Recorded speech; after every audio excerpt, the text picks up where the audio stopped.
Capítulo 4. Quando, pois, o Senhor veio a saber que os fariseus tinham ouvido dizer que ele, Jesus, fazia e batizava mais discípulos que João, se bem que Jesus mesmo não batizava, e sim os seus discípulos, deixou a Judeia, retirando-se outra vez para a Galiléia. E era-lhe necessário atravessar a província de Samaria. Chegou, pois, a uma cidade samaritana chamada Sicar, perto das terras que Jacó dera a seu filho José. Estava ali a fonte de Jacó.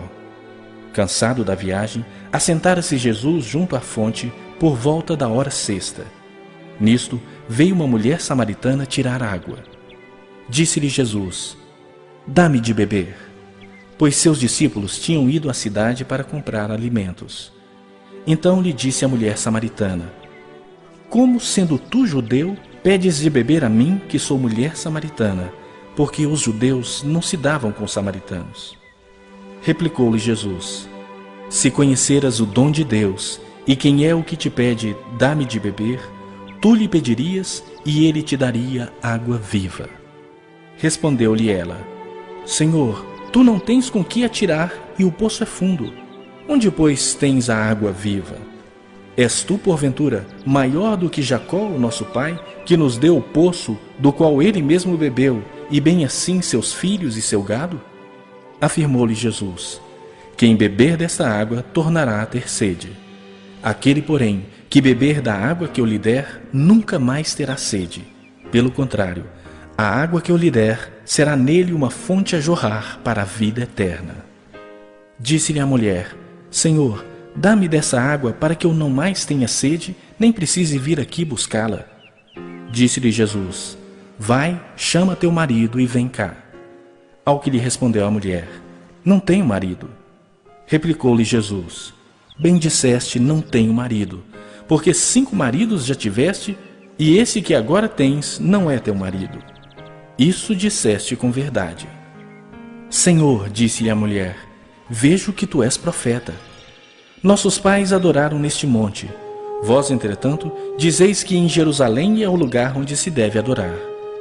Disse-lhe Jesus: "Mulher, podes crer-me que a hora vem quando nem neste monte nem em Jerusalém adorareis o Pai. Vós adorais o que não conheceis. Nós adoramos o que conhecemos, porque a salvação vem dos judeus. Mas vem a hora, e já chegou, em que os verdadeiros adoradores adorarão o Pai em espírito e em verdade. Porque são estes o que o Pai procura para seus adoradores. Deus é espírito, e importa que os seus adoradores o adorem em espírito e em verdade." "Eu sei", respondeu a mulher, "que há de vir o Messias chamado Cristo. Quando ele vier, nos anunciará todas as coisas." Disse-lhe Jesus: "Eu o sou, eu que falo contigo." Neste Primeiro livro das Crônicas, capítulo 15.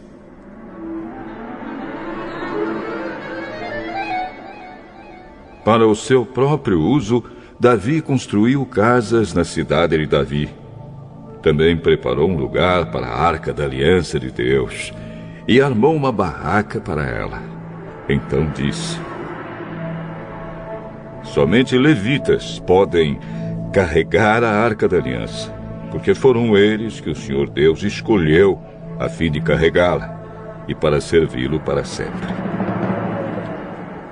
Então Davi chamou todo o povo de Israel a Jerusalém, a fim de trazer a Arca da Aliança para o lugar que ele havia preparado para ela. Em seguida mandou buscar os descendentes de Arão e os levitas.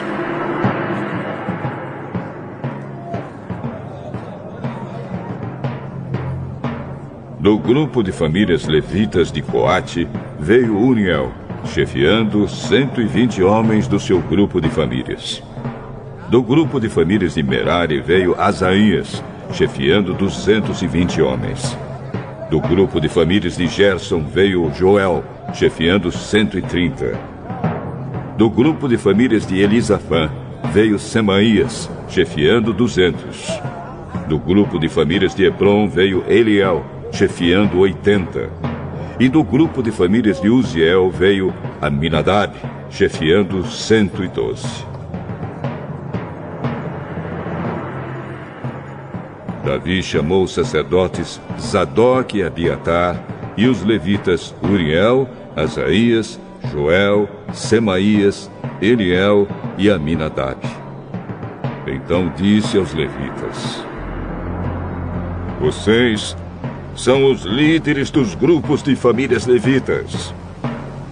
Purifiquem-se e purifiquem os seus irmãos levitas, para que possam trazer a arca da aliança do Senhor, o Deus de Israel, para o lugar que preparei para ela. Não foram vocês que a carregaram da primeira vez. E por isso o Senhor, nosso Deus, nos castigou por não o termos consultado como devíamos. Então os sacerdotes e os levitas se purificaram, a fim de carregar a arca da aliança do Senhor, o Deus de Israel. Os levitas a carregaram nos ombros pelos cabos, como Deus havia mandado por meio de Moisés. Davi mandou que os líderes dos levitas nomeassem vários levitas para cantar e para tocar música alegre nas harpas e nas liras e com os pratos. Dos grupos de famílias de cantores, eles escolheram para tocar pratos de metal os seguintes homens: Emã, filho de Joel, o seu parente Asaf, filho de Berequias, e Etã, filho de Cuxaías, que era do grupo de famílias de Merari. Escolheram os levitas Zacarias, Jaaziel, Semiramote, Jeiel, Uni, Eliabe, Maazéias e Benaías para ajudá-los. Eles tocavam as harpas, que alcançavam notas altas. Para tocarem as liras, que alcançavam notas baixas, escolheram os seguintes levitas: Matitias, Elifereu, Micnéias, Azazias e os guardas do templo, Obed-edom e Jeiel. Porque era entendido em música, Quenanias foi escolhido para dirigir os músicos levitas. Berequias e Eucana, junto com Obed-edom e Jeías, foram escolhidos para serem os guardas da Arca da Aliança. Para tocarem trombeta em frente da arca, foram escolhidos os sacerdotes Sebanias, Josafá, Netanel, Amazai, Zacarias, Benaías e Eliezer.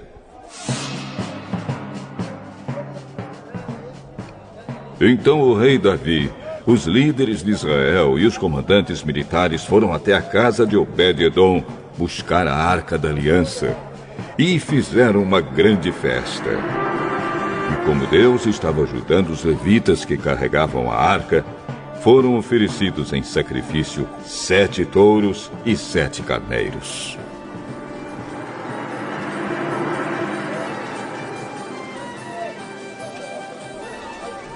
Davi estava vestido com uma roupa feita do mais fino linho. Do mesmo jeito também estavam vestidos os músicos, Quenanias, que era o seu líder, e os levitas, que carregavam a arca. Davi usava ainda um manto sacerdotal feito de linho. E assim, todos os israelitas subiram até Jerusalém, acompanhando a arca com gritos de alegria, ao som de trombetas, de cornetas feitas de chifre de carneiro, de pratos e de música de harpas e liras.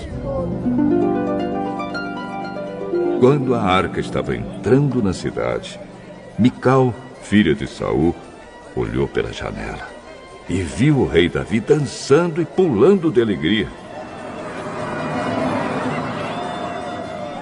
Então sentiu desprezo por ele.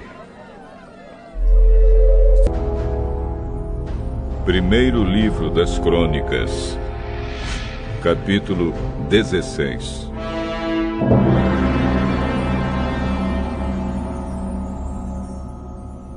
Levaram a Arca da Aliança para a barraca que Davi tinha preparado para ela e a colocaram lá dentro. Então ofereceram a Deus sacrifícios que foram completamente queimados e ofertas de paz. Depois que Davi acabou de oferecer os sacrifícios, abençoou o povo em nome do Senhor e distribuiu comida a todos. Deu a cada homem e a cada mulher de Israel um pão, um pedaço de carne assada e passas. Davi nomeou alguns levitas para dirigirem a adoração ao Senhor, o Deus de Israel, cantando e louvando a Deus em frente da Arca da Aliança. Asaf foi nomeado chefe deles, e Zacarias, o seu ajudante. Para tocarem lira, foram nomeados Jeiel, Simiramote, Jeiel, Matitias, Eliabe, Benaías, Obed-Edom e Jeiel. Para tocar pratos, foi nomeado Asaf. E para tocarem trombeta todos os dias em frente da Arca da Aliança, foram nomeados os sacerdotes Benaías e Jaaziel.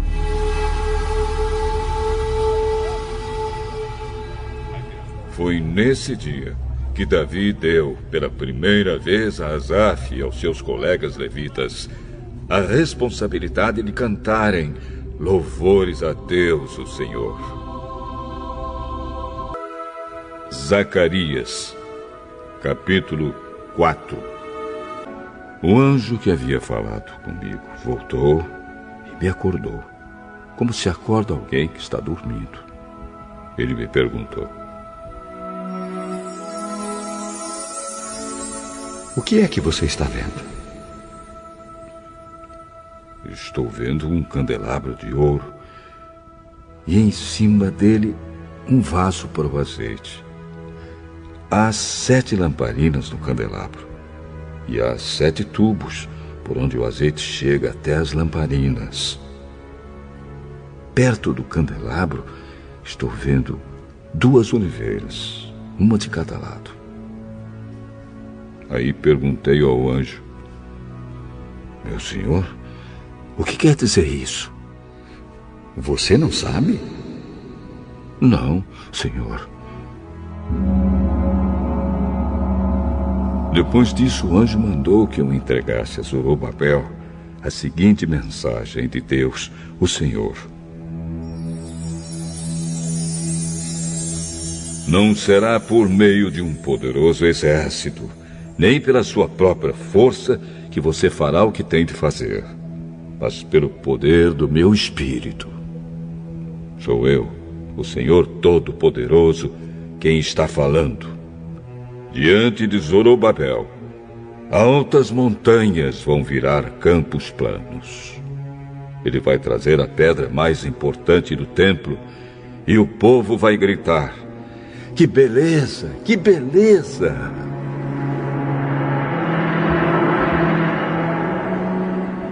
O Senhor falou comigo mais uma vez. Ele disse: